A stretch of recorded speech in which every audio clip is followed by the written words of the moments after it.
কোনো না কোনো জিনিসের মাধ্যমেই তো আল্লাহ তাআলা এক একজনকে এক এক লাইনে কবুল করেন। বাস্তবতা এটাই, দ্বীনের খেদমত যদি 200 কোটি মুসলমান করত, বর্তমান পৃথিবীতে 100 বছরের বেশি খেলাফত না থাকার কথা না। দ্বীনের খেদমত যদি মুসলমান করত, এক একটা মাদ্রাসা চলতে এই পরিমাণ কষ্ট হওয়ার কথা না। দ্বীনের খেদমত যদি মুসলমান আসলেই করত, আমাদের প্রথম কেবলাটাও ওদের দখলে থাকার কথা না। দ্বীনের খেদমত যদি আসলে মুসলমান করত, বাবরি মসজিদের মতো এরকম শত শত মসজিদ, এগুলোকে ভেঙে গুড়িয়ে দিয়ে শেষ না, বরং কোন কোনটাকে মন্দির বানিয়ে ফেলেছে, এই আস্পর্ধা তো দেখাতে পারার কথা না। দ্বীনের খেদমত যদি মুসলমান করত, আজও আফিয়া সিদ্দিক আমেরিকার কারাগারে বন্দী থাকার কথা না। আরে দ্বীনের খেদমত যদি মুসলমান করত, যেই পৃথিবী 200 কোটি মুসলমান থাকে, ওই পৃথিবীতে আল্লাহর নবীকে গালি দেওয়ার সাহসী করতে পারার কথা না। অথচ এই বাংলাদেশেও পর্যন্ত কেউ কেউ মাঝে মাঝে নবীকে গালি দেয়, এমনকি ঢাকা শহরে পর্যন্ত কোরআনকে পায়ের তলায় ফেলে পিষ্ট করে নিজের ঔদ্ধত্য দেখায়। কি খেদমত করি আমরা? যেই জামানায় মুসলমান ছিল মাত্র কয়েক হাজার, ওই সময় ইসলামের যে শান ছিল, এখন তো এক এক এলাকায় মুসলমান কয়েক লাখ। এক এক এলাকায় এক বাগেরহাটে যে মুসলমান আছে। আল্লাহ নবী সাল্লাল্লাহু আলাইহি ওয়াসাল্লামের জামানায় তার নবুয়তে 23 বছরের প্রথম 20 বছরও যদি হিসাব করেন, এর অর্ধেক মুসলমান ছিল তার সাথে। কিন্তু এত মুসলমান দিয়ে কি হবে? এক বাংলাদেশে 14 কোটি মুসলমান কমাস কম নাই? অন্তত 14 কোটি মুসলমান এই দেশে নাই? 18 কোটি যদি মোট মানুষ হয়, তাহলে এর মধ্যে 14 কোটির বেশি তো মুসলমান হওয়ার কথা। তাও ধরলাম 14 কোটি। যেই দেশে 14 কোটি মুসলমান থাকে, ওই দেশে 1400 আলেমকে নিয়ে বছরের পর বছর কারাগারে ফেলে রাখে, কাউকে কাউকে লাশ বানিয়ে কবরে পৌঁছে দেয়, আর গোটা জাতি বসে বসে দ্বীনের খেদমত করে উল্টে ফেলায়। আজীব ব্যাপার স্যাপার, এগুলো তো কল্পনাও করা যেত না অতীতে। হাজ্জাজ বিন ইউসুফের মতো জালেম, যার চাইতে বড় জালেম কেউ আছে কিনা সন্দেহ আছে। 1,20,000 মানুষকে গ্রেফতার করে খুন করেছে, একজন দুজন না, 1,20,000 মানুষকে গ্রেফতার করে হত্যা করেছে। মানে যুদ্ধের ময়দানে কত মেরেছে, রাস্তাঘাটে কত মেরেছে, ওগুলো হিসাবের বাইরে। 1,20,000 মানুষকে হত্যা করেছে। তো সেও যখন শুনেছে মুসলমানদের ক্ষুদ্র একটা কাফেলাকে এই নরেন্দ্র মোদীর পূর্বপুরুষ রাজা দাহির বন্দি করে ফেলেছে, এখানে যারা এসেছিল ব্যবসা করতে, যার ভেতরে নারীও আছে, সেই নারী কোন রকম চিঠি পাঠালো হাজ্জাজের কাছে। এক চিঠি দেখেই পরাপর তিনবার বাহিনী পাঠিয়েছে। প্রথম 2 বার ফেল হওয়ার পরও মন ভাঙে নাই, আশা ছাড়ে নাই। শেষে মোহাম্মদ বিন কাসেমের নেতৃত্বে প্রথমবারের মতো এই হিন্দুস্তানের জমিনে কালেমার পতাকা উড্ডীন হয়েছে।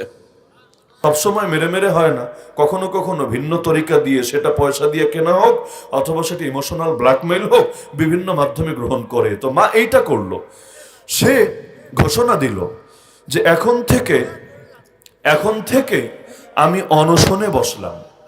ইসলামের দৃষ্টিতে তো আবার অনশনের বিধান কি, সেটা ভিন্ন আলাপ। মা তো আর মুসলমান না, যার কারণে তার দৃষ্টিতে এটা মাসালা কি সেটা তো আর বিবেচ্যই না। সে বলল আমি অনশন শুরু করব, আমি একটা দানাও খাবো না, একটা ফোঁটা পানিও পান করব না, এমনকি ঘরেও থাকবো না। আমি সূর্যের নিচে গিয়ে বসে থাকবো। তো কোন দেশের সূর্য? বাংলাদেশের তো না, ওই মিডল ইস্টের আকাশের সূর্য আর এই দেশের সূর্যের মধ্যে, সূর্য যদিও এক, তাপের মধ্যে বহুত পার্থক্য আছে। যারা হজে গিয়েছেন, যারা ওমরায় গিয়েছেন গরমের সিজনে, তারা ভালো বুঝবেন। তো এখন সেখানে এই মরুভূমির দেশে রোদের নিচে গিয়ে বসে থাকবে, এমনকি সেখানে একটু খাবেও না, পানও করবে না, বিশ্রামও নিবে না। কেন? যদি তার সন্তান ফিরে না আসে, এই জীবন রেখে আর কি হবে? এভাবে অনশন করতে করতে মরবে। যদি তার অনশন কেউ ভাঙাতে চায়, রাস্তা একটাই খোলা, ছেলেকে বুঝিয়ে বুঝিয়ে আবারও বাপ দাদার ধর্মে ফিরাতে হবে। এখন এক পর্যায়ে বয়স্ক মানুষ, বৃদ্ধা মহিলা কতক্ষণ আর টিকতে পারে? এক পর্যায়ে বেহুশ হয়ে পড়ে গেল। লোকেরা ধরাধরি করে ঘরের ভেতরে নিয়ে আসলো। যত যাই হোক, ছেলেকে যদিও জুলুম করেছে, কিন্তু মা বলে কথা, মায়ের প্রতি ভালোবাসা যদি থাকে, মা যতই মারুক, মায়ের বিকল্প তো আর কেউ হতে পারে না। ছেলে আসলো মাকে দেখার জন্য। এক পর্যায়ে মা চোখ খুললো, জ্ঞান তার ফিরলো। ফেরার পরে ছেলেকে সামনে দেখে তার ভেতরে আলাদা ভালো লাগা কাজ করলো। তার ধারণা এই পরিস্থিতিতে দেখে ছেলে মনে হয় এতক্ষণে আবারও মুশরিক হয়ে গেছে, আবারও ইসলাম ত্যাগ করে বাপদাদার ধর্মে ফিরে এসেছে। সে এবার জিজ্ঞাসাই করে বসলো স্পষ্টভাবে। অন্যরা জানালো না, তোমার ছেলে তার এই নতুন ধর্মের উপরই এখন অটল আছে, অবিচল আছে। এবার মা বলল, তাহলে আমাকে আবারও নিয়ে যাও বাহিরে।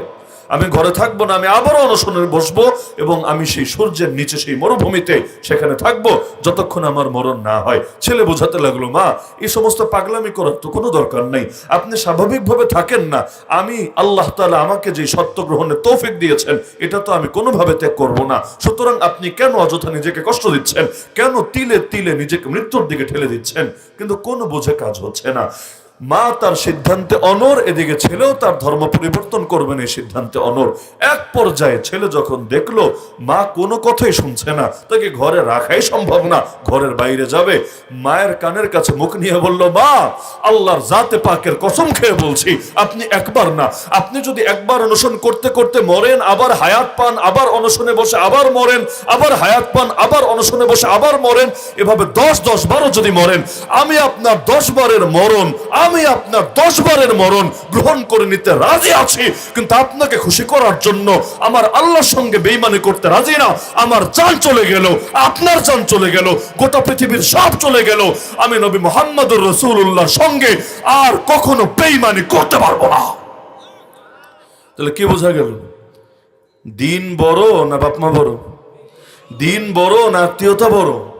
এজন্য ইব্রাহিম আলাইহিস সালাম দ্বীনের জন্য বাপ ছাড়তে বাধ্য হয়েছেন, নূহ আলাইহিস সালাম দ্বীনের জন্য পুত্র ছাড়তে বাধ্য হয়েছেন, লূত আলাইহিস সালাম দ্বীনের জন্য স্ত্রী ছাড়তে বাধ্য হয়েছেন, নবী মুহাম্মদুর রাসূলুল্লাহ সাল্লাল্লাহু আলাইহি ওয়াসাল্লাম দ্বীনের জন্য দেশটাও ছাড়তে বাধ্য হয়েছেন।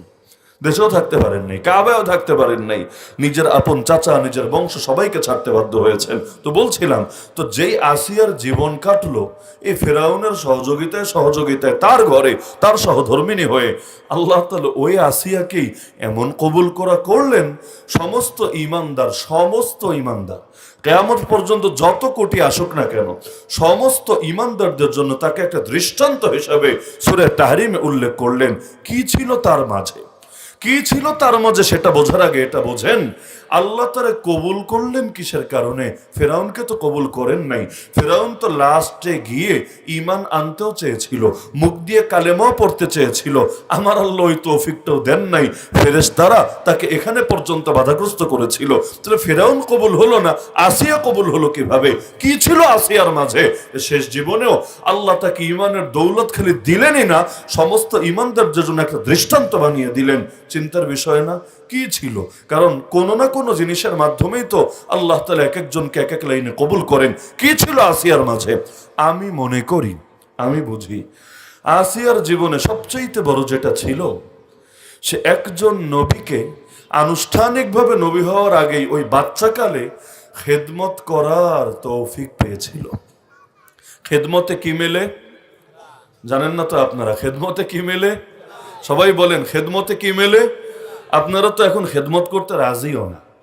আল্লাহ তাআলা ফেরাউনের স্ত্রীকে কবুল করেছেন কেন? নবী মুসা আলাইহিস সালামকে বাচ্চাকালে খেদমত করার সুযোগ পেয়েছিল, যেন তো খেদমত না।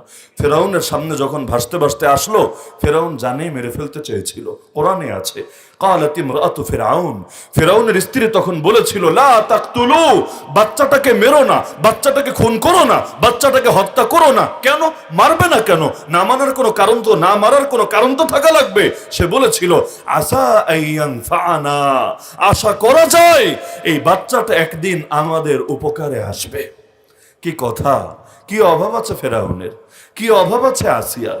রাজার বউ সে, কোনো কিছুর অভাব আছে নাকি? আর এই বাচ্চা কি উপকার করবে, যে উপকার তার গোলামরা করতে পারবে না, তার কর্মচারীরা করতে পারবে না, এই দেশের এত বিশাল প্রশাসন বাহিনী কেউ করতে পারবে না? কি উপকার করবে এই বাচ্চার? কিন্তু সে বারবার বাধা দিচ্ছিল, ফেরাউন তোমাকে মারতে দেব না, খবরদার এই বাচ্চাকে মারতে পারবে না।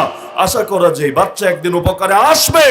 আল্লাহ তার জবান ঠিকই কবুল করেছেন। ফেরাউনের উপকারে না আসলেও আসিয়ার বড় উপকারে এসেছে।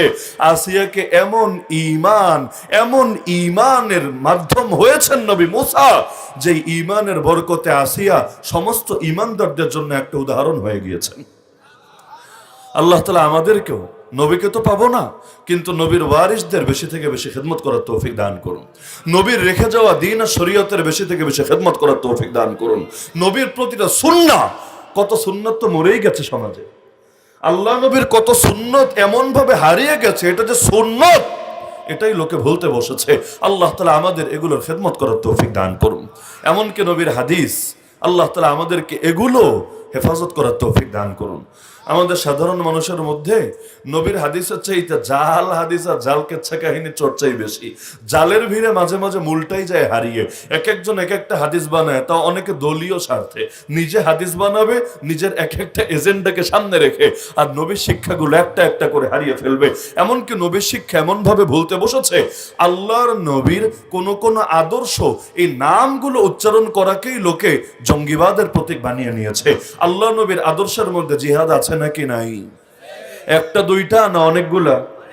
27টা যুদ্ধ তো নিজেই করলেন, 47টা ময়দানে বাহিনী পাঠালেন, 9.5 বছরে এতগুলো যুদ্ধ করার মানে কি? তার মানে প্রত্যেক 2 মাসের কম সময়ে গড়ে একটা করে যুদ্ধ পরিচালনা করতে হয়েছে। অথচ এখন জিহাদ শব্দ উচ্চারণ করলেও এক শ্রেণীর নামধারী মুসলমান তেলে বেগুনে জ্বলে ওঠে।